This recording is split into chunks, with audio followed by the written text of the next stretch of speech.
I'm Steve Johnson, News Director for theDove TV. Check out our other videos and visit our website at theDove.us. Thanks.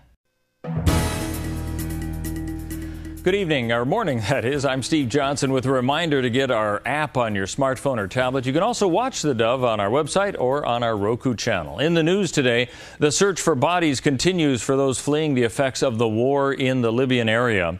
An Italian Coast Guard ship has brought the bodies of at least 24 victims of this weekend's migrant tragedy to the nearby island of Malta. The boat now continuing to Sicily with what may be only 28 survivors among hundreds. Smugglers' boat overturned off Libya's coast and rescuers approached. As some survivors say, about 700 migrants were on board. A survivor from Bangladesh says some 950 migrants had set out on that journey. A video released by the Islamic State group appears to show the killing of two different groups of captured Ethiopian Christians in Libya. The 29-minute video released yesterday purportedly shows two groups of captives. It says one group was held by an Islamic State affiliate in eastern Libya and the other by an affiliate in the south. It shows captives being shot dead and then beheaded.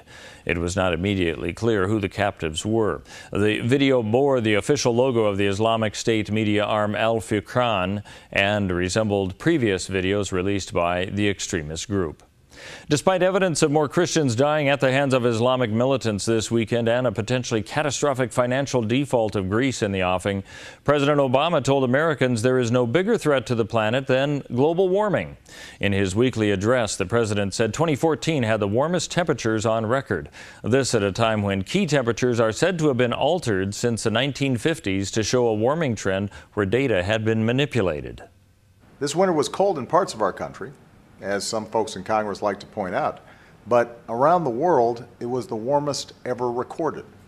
And the fact that the climate is changing has very serious implications for the way we live now. The president says stronger storms, deeper droughts, and longer wildfire seasons can be expected. However, opponents of the most recent claims of global warming say a more long-term trend without altered data needs to be considered rather than just temperatures of the past 20 years. Oregon State Police say troopers used non-lethal force to subdue a suspected drunken driver who fled from authorities in Central Oregon. Troopers say they received a report Saturday night of a vehicle that could not stay in its lane. They attempted to stop the black pickup in Redmond, but the driver fled. The vehicle came to a stop in Prineville and was subdued by authorities after a brief standoff. A woman who was molested by an anesthesiologist while under sedation has been awarded $950,000 in compensatory and punitive damages in her case against a hospital in the Dalles. Dalles Chronicle reports a jury awarded the damages after ruling the Mid-Columbia Medical Center was negligent. Let's take a look now at what we can expect on the weather scene for our area. For Northern California, warm temperatures today before we start seeing a cooling trend, a high of 83, a slight chance of rain, as well as tomorrow with possible lightning, a high of only 75 though Tuesday, and we have a low of 63 for the high on Friday. As we move into the Klamath Basin, sunny and 77 today, also that trend going downward, 72 tomorrow down to 55 and a slight chance of rain on Friday. As we move along the Oregon coastal region, 62 and mostly sunny today, then only 56 tomorrow. Slight chance of rain, clearing on Wednesday. Rain coming back on Friday with a high of 56. For Central Oregon and the Bend area, sunny and 75 today. Temperatures starting a decline, 72 tomorrow, 61 Wednesday, down to 55 Friday.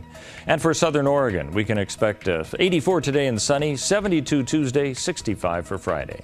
That's news and weather. You're up to date on theDove.